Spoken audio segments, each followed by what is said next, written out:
Alright, did you know that there were several patchouli focused fragrances launched in 2024? One of them I've spoken quite a bit about. You probably already heard about it. It's called 54 from JUSBOX. Yes, this is one of the patchouli focused fragrances that launched last year, but there were several others which I'm going to cover for you in this video. In case you are a patchouli lover like me and you've missed some of them, you're going to find out what they are coming right up.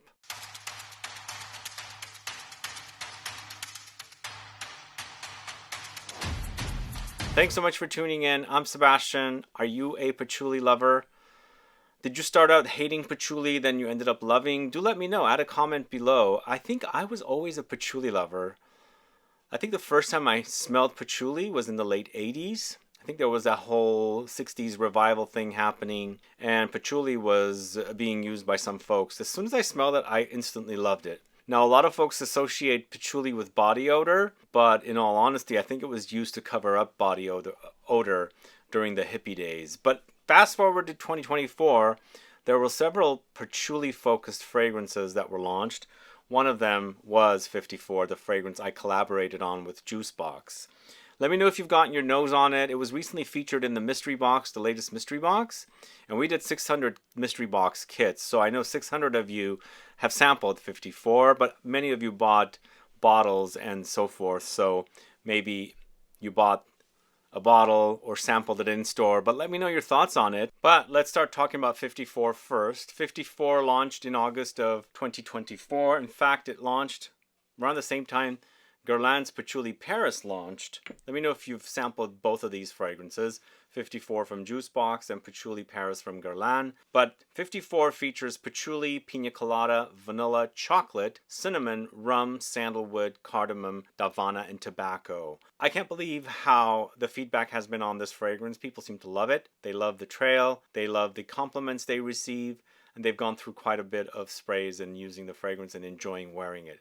I actually have experienced similar things. I love spraying it on, love the smell. I love the chocolatey effect, the boozy effect, the spicy effect, the tobacco-ish touches, and all that creaminess from the pina colada. Great longevity, great lingering power, amazing trail, amazing projection, and lots of compliments for me because I've been wearing quite a bit of this stuff. If you haven't tried it, please do. I highly recommend it. And maybe you're just now getting into patchouli. You're appreciating it more. This is definitely one for you to try because it does have all those gourmand notes. It also has those kind of creamy, milky, kind of lactonic notes. So for me, when it's drying down, it turns to chocolate milk when I smell my hands after I've sprayed it for hours later. And the fact that the tobacco is there as well in the dry down, it smells really great. But that's 54. And, you know, I mentioned this story once before. Patchouli Paris was launched in August, and also 54 was, I actually took my bottle of 54 to Guerlain to get a sample of this or smell it in store and then also compare it with the associate there to see what they think the differences are. And the 54 was overpowering the Patchouli Paris. And I'm not saying Patchouli Paris is a bad fragrance, it's just not as potent as 54. But Patchouli Paris by Guerlain is really delicious also. It's not necessarily uber chocolatey, it's more aldehydic, so there's a clean effect happening here. Aldehydes has that effect in fragrances, gives it a lift, airy quality. But lots of aldehydes with patchouli. There's iris here, so it becomes powdery and eventually drying down to amber, vanilla, ambergris, and musk. So if you don't like the gourmand take on patchouli, you like more of a clean ambery take on it, maybe musky in the dry down as well, this is one for you to try. I like both, but for me, I love 54 because I worked on that fragrance. I collaborated on it. It smells so great. I've worn so much of it. And the fact that also it's a bit more potent than Patchouli Paris, I like that about it. I haven't tested Patchouli Paris out too much. I've sampled it here and there and worn it once or twice, and it does smell great. But definitely also fitting of the whole Guerlain L'Art et la Métier collection fragrances. The only disappointing thing is it's not as loud as I wanted it to be. If you're thinking it's going to be loud like tobacco honey, it's not. But as a smell, it's really great. So that's Patchouli Paris from the house of Guerlain. Next, going to the house of Montblanc, it's Patchouli Ink. So I bought the first two fragrances from Selfridges, I think, and I bought 2 more of these fragrances, so I now have the entire collection and wanted to have the Patchouli ink for this video because this launched last year, and also to do a video on this whole entire collection. Let me know if you're interested in seeing a video on this collection. So Patchouli ink, I don't know why I dismissed it at first. It's quite nice, but it's also very inky and earthy. There's a dark smoky quality about it and slightly leathery as well. So it's very masculine take on patchouli. No gourmand notes here whatsoever. Doesn't smell like 54. It doesn't smell like Patchouli Paris. It's its own unique thing. It's quite smoky and also, as I said, earthy. It has a lot of darkness about it. It's called Patchouli ink after all, so ink is dark. Patchouli is a dark earthy note. I think the ink and the patchouli work wonderfully together. But in addition to those notes, they've also thrown in musk, like white musk, and vanilla. So it eventually softens up and becomes a bit earthy, ambery in the dry down. But I think it's definitely a great take on patchouli.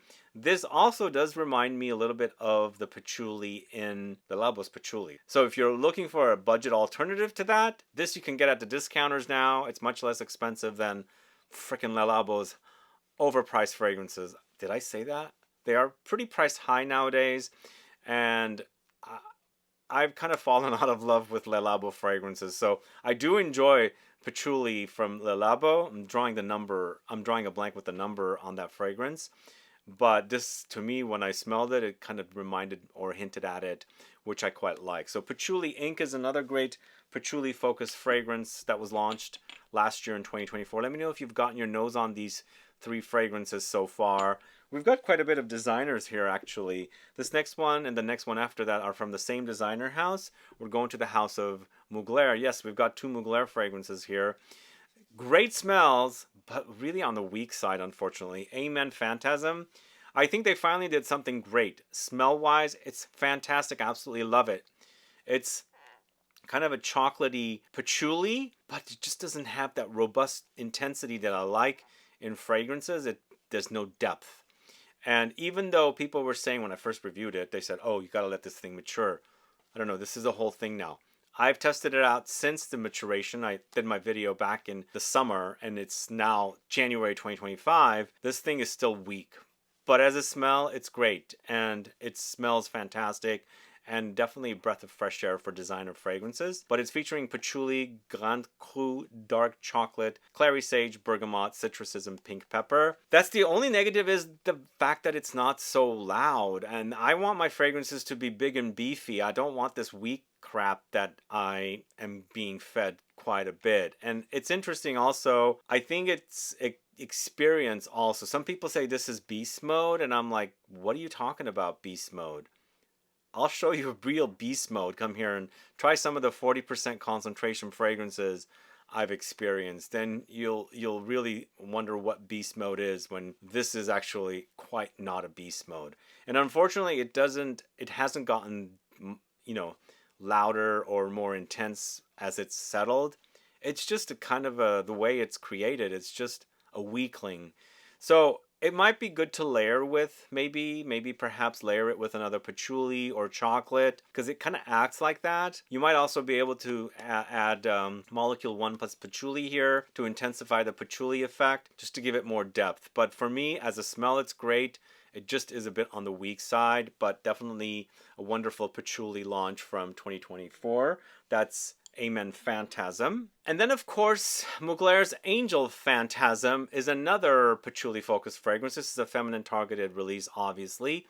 And to me, even though their concept and branding, or, not design, but idea might be similar, the fragrances go in different directions. Whereas the male went into a chocolatey direction, this one goes into a tropical coconutty direction, which is what they've been doing quite a bit of over at Mugler. But for me, between the 2 fragrances, the Angel Phantasm is a bit stronger than the male. I don't understand why they do men's fragrances weak like that. I don't understand. I'm hoping that they come out with parfum editions of these fragrances to give us a bit more intensity. But both of the fragrances, both Amen Phantasm and Angel Phantasm, smell really, really great. Whereas Angel Phantasm has patchouli essence, bourbon vanilla infusion, amber, coconut, Fleur de Taire, which is a tiare flower, bergamot, and pineapple. And it's the coconut and the tiare flower and the pineapple giving you that kind of a beachy, tropical, fruity coconutty experience next to the vanilla and the patchouli. So it's kind of a breath of fresh air. I know they've done, you know, tropical kind of coconutty fragrances before. Of course, the Alien Goddess series is all tropical inspired, and here they've given Angel that kind of a tropical experience as well. Now I'm hoping with the launch of these two fragrances, Amen Phantasm and also Angel Phantasm, that they're going to start giving us some great fragrances like they used to in the late 90s into the 20s and 2000s, I should say, and into the 2010s, until about the latter part of the 2010s when it started going downhill. But I'm keeping a positive mind with the fact that these two launched, and we're going to get some more flankers, more intense fragrances, and you know, some better options. Maybe they'll come out with a Parfum edition of Pure Havana or Pure Malt. What do you guys think of that? Those don't feature patchouli, but I'm looking forward to them. But still, these are great fragrances. Check them out. Maybe you'll like them more than I do. I like the smells. I just think they're a bit on the weak side. But moving on to the house of Hugo Boss, it's Boss Bottled Absolu, another fragrance, designer fragrance that featured patchouli as a focus note. It's, again, really great. And it's also much more intense than Amen Phantasm. For me, Boss Bottled Absolu is really, really great. Great longevity, great trail, sillage, projection, all of that stuff is wonderful about it. And I love how sexy this fragrance is. If I haven't already told you guys, I'm absolutely obsessed with the note of patchouli, and I find it to be quite sexy. So it's patchouli, incense, leather, myrrh, davana, cedar. It's a great flanker to the series, even though it doesn't smell anything like the original Boss Bottled, which is cinnamon, apple, vanilla, sandalwood kind of a thing. Here we've got a dark take on it. But I feel like the patchouli and the Davana in this, and the great thing is JUSBOX 54 also had lots of patchouli, obviously, with Davana. So Davana brightens things up and creates a slight booziness, green kind of boozy, menthol kind of camphor-like touches, which in here, it's super fantastic. I love that about it. But quite masculine offering. I like this more than the Elixir, but both of them were quality work by perfumers Anique Menardo and Suzy Laheli. But Boss Bottled Absolu is a great, great fragrance from a designer, which I think they can make fragrances like this. If Boss can make fragrances like this, Mugler should be able to as well. Don't you guys think? But either way, Boss Bottled Absolu, great release from 2024. One of my favorite designer men's fragrances. In fact, it's my #1 favorite men's designer fragrance. But next, going to the house of Dior, it's Gris Dior Esprit de Parfum.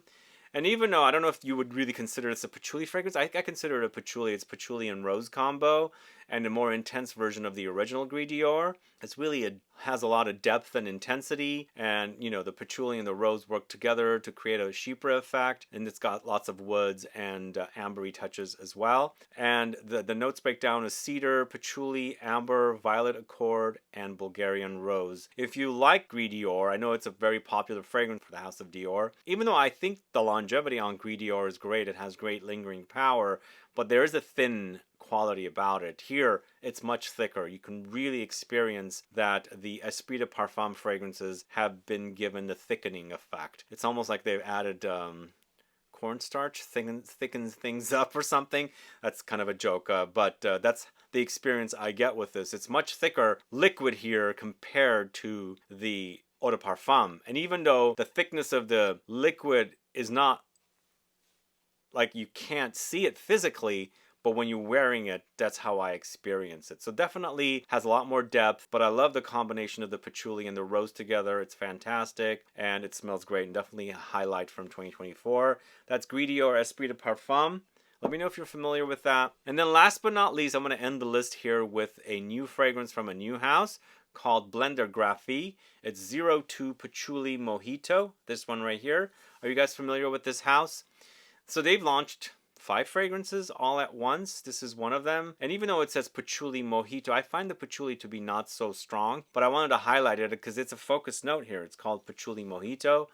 It's really a green fragrance and a very earthy and a bit camphor touches as well. The camphor coming from a eucalyptus note in here. It's prominent with the eucalyptus. There's also mint here, patchouli, lime, lemons, ambroxan, ISOE super, white rum, cashmeran, cedar, sandalwood, and sugar. So in the end, it's supposed to be like a cocktail. The brand is inspired by cocktails. So if you're into the idea of cocktails and fragrances inspired by cocktails, you should definitely check this one out. But as I was saying about Patchouli Mojito, it's really focused and prominent on the eucalyptus and the mint. So it's kind of green, aromatic, and camphoric at the same time. But under there is that patchouli coming through. And it does act a little bit like a mojito, not a lot. And so if you like this idea of something mojito-like, but also earthy patchouli with aromatics and camphor touches, definitely going to try it. You definitely experience the greenness, and I should say that the bottle color is appropriate for this because it's definitely coming off green.